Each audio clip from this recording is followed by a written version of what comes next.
friends and all subscriber அனைவருக்கும் வணக்கம். அஸ்ஸலாமு அலைக்கும் வரஹ்மத்துல்லாஹி வபரகாத்துஹு. நாங்கள் புதுமை தமிழன் and இன்றைய தினம் பிறந்தநாள் கொண்டாடுகிற அனைவருக்கும் உங்கள் அனைவருக்கும் என்னென்ன பிறந்தநாள் நல்வாழ்த்துக்கள். and இன்றைய தினம் பதிவுல நாம என்ன பார்க்க போறோம் அப்படின்னா, நீங்க இதுவரைக்கும் எப்பயாவது இந்த விஷயத்தை யோசிச்சு பார்த்துருக்கீங்களா அப்படிங்கறத நல்லா நோட் பண்ணி பாருங்க. என்ன அப்படின்னா, நம்ம நடக்கும்போது அல்லது இருக்கும்போது இயற்கையாக நம்ம எப்படி சுவாசிக்கிறோமோ அப்படித்தான் சுவாசிச்சுட்டு இருக்கிறோம் இல்லையா? ஸோ பட் நம்ம ஏதோ ஒரு வேலையை வேகமாக செய்யும் பொழுது, அதாவது ஓடும் பொழுது அல்லது வேகமாக ஓடும் பொழுது, எந்த அளவுக்கு நம்ம வேகமாக ஓடுகிறோம் என்றால் என்ன, வேகமாக நடக்கிறோம் அப்படித்தானே? ஸோ நம்ம எந்த அளவு வேகமாக நடக்கிறோமோ அல்லது எந்த அளவு வேகமாக ஓடுறோமோ அந்த அளவுக்கு மூச்சு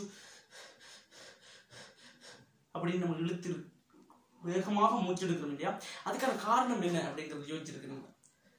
அதுக்கான காரணம் என்ன அப்படின்னு பார்த்தீங்கன்னா, நம்ம இருக்கும்போதும் சரி, கேஷுவலாக நடக்கும்போதும் சரி, நம்ம உள்ளெடுக்கிற ஆக்சிஜன் வந்து அதுக்கு தேவையான சக்தியை வழங்கிடும். குளுக்கோஸ் ஒட்சியேற்றப்பட்டு நம்ம சாதாரணமாக நடக்கிறதுக்கு ஏற்ற சக்தி கிடைச்சிடும். பட் வேகமாக ஓடுறோம் அப்படின்னா அதுக்கு தேவையான சக்தியை பெறுறதுக்காக உள்ளுக்குள்ள உடல்ல இருக்கிற குளுக்கோஸ் வந்து ஒட்சியேற்றப்படணும்.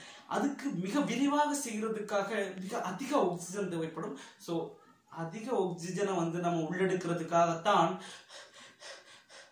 ஆட்டோமேட்டிக்காக வாய்க்கு வந்து நாய் அடிக்கிற மாதிரி அப்படி செய்கிறோம். ஸோ அந்த நேரத்தில் வந்து சூழலில் இருக்கக்கூடிய ஆக்சிஜன் வந்து மிக விரைவாக நம்ம உடலுக்குள் சென்று குளுக்கோஸ் ஒட்சியேற்றப்பட்டு மிக விரைவாக சக்தி பிறப்பிக்கப்பட்டு தேவையான சக்தி வந்து நம்ம வேகமாக ஓடுறதுக்கான சக்தியை பெற்று தருது, அல்லது வேகமாக வேலை செய்யறதுக்கான சக்தியை பெற்று தருது.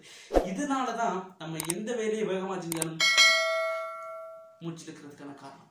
இது எத்தனை பேருக்கு தெரியும் அப்படிங்கறது கமெண்ட்ல சொல்லுங்க. அண்ட் இது போல வீடியோ உங்களுக்கு நிறைய வேணும் அப்படின்னு நினைச்சீங்கன்னா நம்ம சேனலை மறக்காம சப்ஸ்கிரைப் பண்ணுங்க. இன்ஷா அல்லாஹ். நன்றி, வணக்கம்.